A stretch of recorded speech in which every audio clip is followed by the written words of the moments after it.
Halo teman-teman, kembali di channel Warga Nusantara, channel yang akan membahas terkait pemindahan dan pembangunan ibu kota Nusantara. Kali ini kembali saya mengajak teman-teman semua untuk melihat perkembangan terkini proyek-proyek yang ada di sekitar kawasan inti pusat pemerintahan ibu kota Nusantara.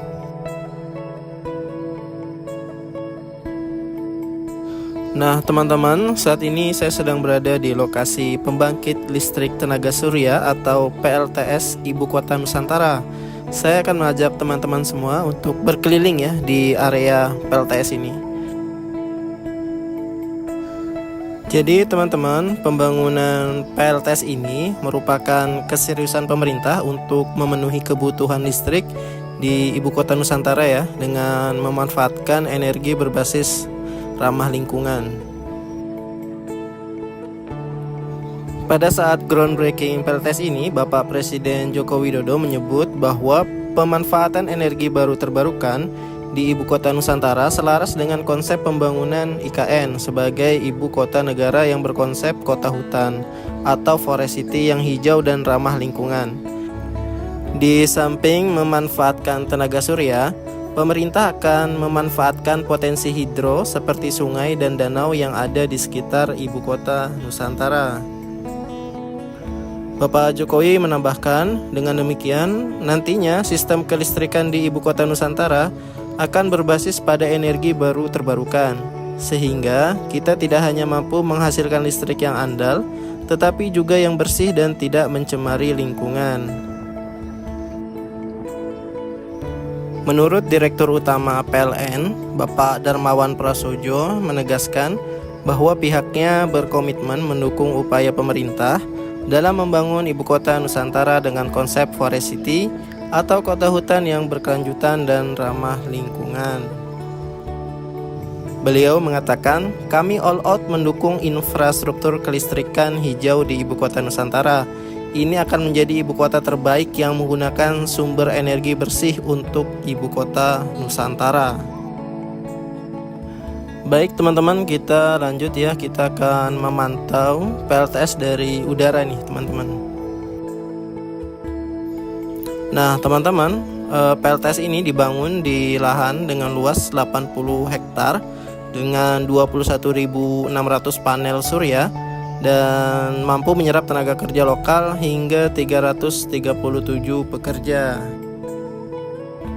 Sebagai informasi ini teman-teman, jadi menurut Direktur Utama PLN Nusantara Power, Bapak Ruli Firmansyah menambahkan, pembangkit listrik tenaga surya di IKN bisa beroperasi tepat waktu dan bisa melistriki ibu kota baru secara optimal saat upacara Hari Kemerdekaan Republik Indonesia ke-79 pada 17 Agustus tahun 2024 mendatang.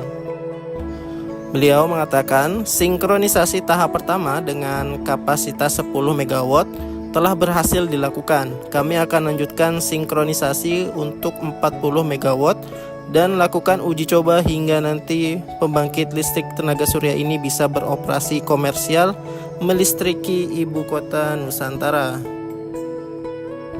Nah teman-teman, jadi semua bagian dari platform PLTS telah terpasang ya dan siap digunakan. Mulai dari panel surya, inverter ke trafo, hingga powerhouse control building sudah rampung dibangun. Jadi PLTS ini teman-teman sudah dilengkapi dengan gardu induk yang berkapasitas 50 MW beserta kabel transmisinya.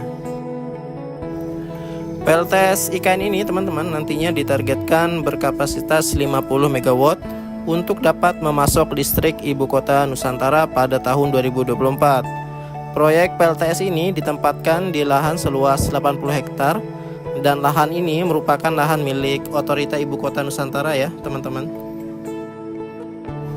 Menurut informasi ya teman-teman, PLTS ini mampu menyalurkan listrik ke gardu induk sebesar 50 MW apabila telah beroperasi secara penuh.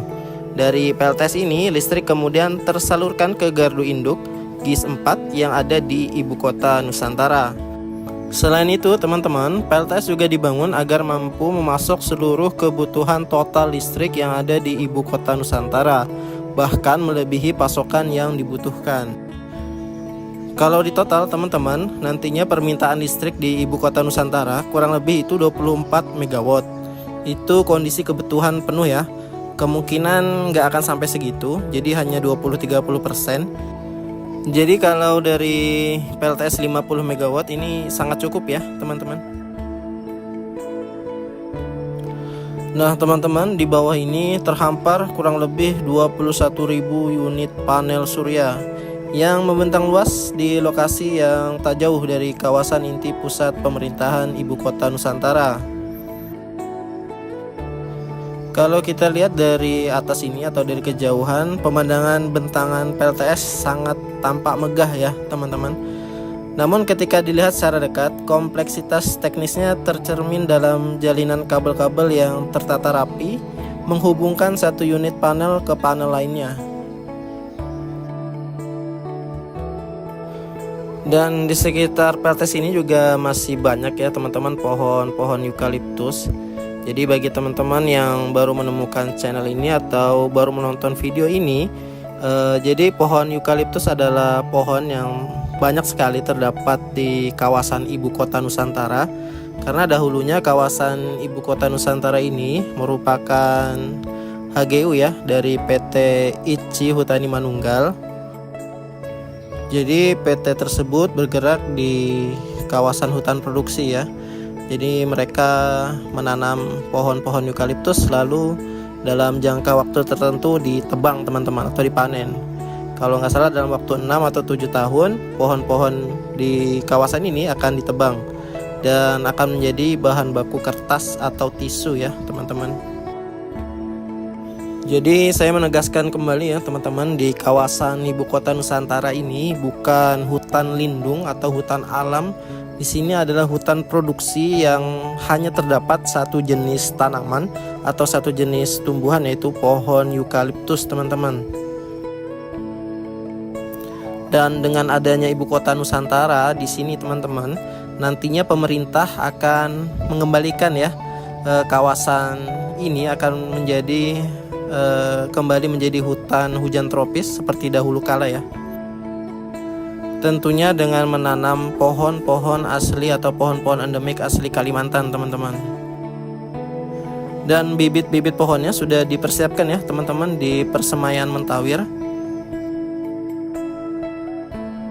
Baik teman-teman, jadi pembangunan ibu kota Nusantara tidak hanya merupakan sebuah proyek infrastruktur, melainkan juga langkah nyata Indonesia dalam menghadapi perubahan iklim global. Dengan target menjadi kota netral karbon atau net zero emission pada tahun 2060. Ibu kota Nusantara memegang peranan penting dalam mewujudkan visi ini. Oleh karena itu, bidang transformasi hijau dan digital Otorita Ibu Kota Nusantara menekankan pentingnya penggunaan energi baru terbarukan dalam mendukung konsep kota cerdas yang ramah lingkungan. Jadi teman-teman, PLTS ini bisa jadi solusi paling efektif untuk mewujudkan target tersebut. PLTS dapat memanfaatkan energi sang surya yang gratis serta tidak membutuhkan lahan yang terlalu besar. Otorita Ibu Kota Nusantara optimistis bahwa pemanfaatan penuh tenaga surya sebagai sumber energi listrik utama perkotaan bakal terwujud sesuai cetak biru Kota Cerdas Nusantara. Namun penerapannya memang membutuhkan proses yang panjang. Guna menerapkan energi baru terbarukan secara penuh, PLTS akan menjadi sumber energi utama bagi Ibu Kota Nusantara untuk menekan emisi gas rumah kaca. Dengan demikian, pembangunan Nusantara dapat menghadirkan masa depan yang lebih hijau dan berkelanjutan. Ini teman-teman merupakan langkah besar bagi Indonesia untuk mencapai tujuan pembangunan berkelanjutan. Otorita Ibu Kota Nusantara juga menyampaikan ya teman-teman, jadi arah pembangunan Ibu Kota Nusantara tetap akan menggunakan energi baru terbarukan tanpa tenaga fosil.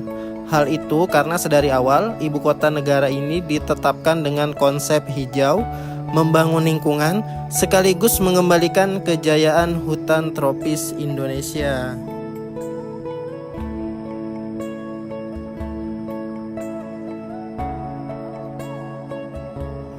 Baik teman-teman, saya rasa cukup ya videonya sampai di sini. Saya ucapkan terima kasih bagi teman-teman yang sudah menonton video ini sampai dengan selesai.